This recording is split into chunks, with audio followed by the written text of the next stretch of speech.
আসসালামু আলাইকুম দর্শক, তোরাস মিনি কিচেনে আপনাদের সবাইকে স্বাগতম। আজকে আমি শীতল ভর্তা রেসিপি আপনাদের মাঝে শেয়ার করব। দেখতে পাচ্ছেন এখানে আমি পেঁয়াজ, রসুন, কাঁচামরিচ এগুলো সব ছিলে ধুয়ে নিয়েছি। এখন সম্পূর্ণ উপকরণগুলো আমি ফ্রাই প্যানে দিয়ে দিচ্ছি, এটা আমি ভেজে নিব। দেখতে পাচ্ছেন চামিচের সাহায্যে আমি সম্পূর্ণ উপকরণটি ভেজে নিচ্ছি। শীতল ভর্তাতে আপনারা মনে রাখবেন পেঁয়াজ এবং রসুনের পরিমাণ যদি বেশি দেন তাহলে শীতল ভর্তাটি খেতে হবে একদম টেস্টি। এবং শীতল ভর্তাতে আপনারা রসুনের পরিমাণটা সবসময় বেশি দিবেন, তাহলে এটা খেতে লাগবে একদম দুর্দান্ত এবং স্বাদে গুণে হবে অতুলনীয়। এখন আমি এখানে অ্যাড করে দিচ্ছি পরিমাণ মতো হলুদ গুঁড়া এবং সামান্য পরিমাণ লবণ। আপনারা চাইলে এখানে কাঁচা মরিচের পরিবর্তে শুকনা মরিচ দিয়ে এই শীতল ভর্তাটি করে নিতে পারেন। ঢাকনার সাহায্যে ঢেকে দিলাম, ফিরে আসছি 2 মিনিট পর। এখানে আমি শীতলটি আগেই ভেজে নিয়েছি, ভেজে ঝুরি করে নিয়েছি। এই পর্যায়ে আমি এই উপকরণের মধ্যে শীতলটি দিয়ে দিচ্ছি। শীতল এবং কাঁচামরিচ, পেঁয়াজ, রসুন আমি একসঙ্গে ভেজে নিব। এটা আপনারা মচমচা করে ভেজে নেবেন, তাহলে ভর্তাটি খেতে আরও টেস্টি হবে। এটা যত মচমচা হবে এবং যত লাল হবে তত এটা খেতে ভালো লাগবে। হালকা ব্রাউন কালার করে এটা ভেজে নিতে হবে এবং মচমচা করতে হবে, তাহলে ভর্তাটি খেতে হবে অনেক টেস্টি।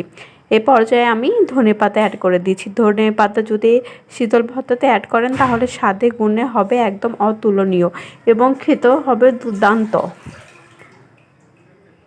দেখতে পাচ্ছেন আমি সম্পূর্ণ উপকরণটি মিক্সড করে নিচ্ছি।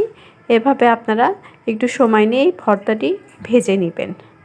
মাশাআল্লাহ, আমার ভর্তাটি রেডি হয়ে গিয়েছে। এ পর্যায়ে আমি ভর্তাটি চামচের সাহায্যে উপকরণটি নেড়ে চেড়ে দিচ্ছি। অবশ্যই শীতল ভর্তা যদি এভাবে করেন তাহলে তেতো ভাবটাও চলে যাবে এবং খেতেও হবে একদম দুর্দান্ত। এখন আমি একটা পিশনিতে এটা ঢেলে নিচ্ছি। আপনারা চাইলে এটা ব্লেন্ডার করে নিতে পারেন। শীতল ভর্তার টেস্ট দ্বিগুণ করার জন্য এখানে আমি কাঁচা আদা অ্যাড করছি। কাঁচা আদা যদি এখানে দেন তাহলে শীতল ভর্তার টেস্ট স্বাদে মানে দ্বিগুণ হবে এবং ফ্লেভারটাও সুন্দর হবে। আপনারা অবশ্যই ট্রাই করবেন কাঁচা আদাটি অ্যাড করার জন্য।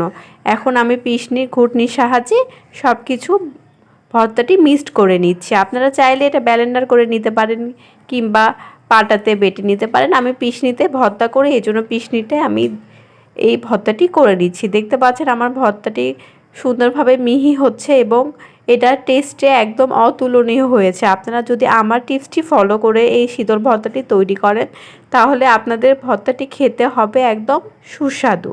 গরম ভাতের সঙ্গে এই ভর্তাটি খেতে লাগে একদম দুর্দান্ত।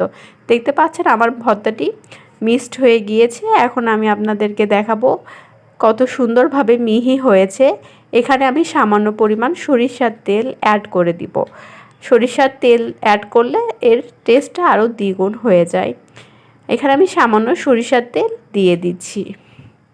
আপনারা চাইলে সরিষার তেল পরিমাণ বাড়ায় কমায় দিতে পারেন। আমি মিডিয়ামভাবে সরিষার তেল এখানে দিচ্ছি। দেখতে পাচ্ছেন কত সুন্দর হয়েছে আমার ভর্তাটি এবং কত মিহিভাবে এটা হয়ে গিয়েছে। সবাই ভালো থাকবেন। আসসালামু আলাইকুম, আল্লাহ হাফেজ।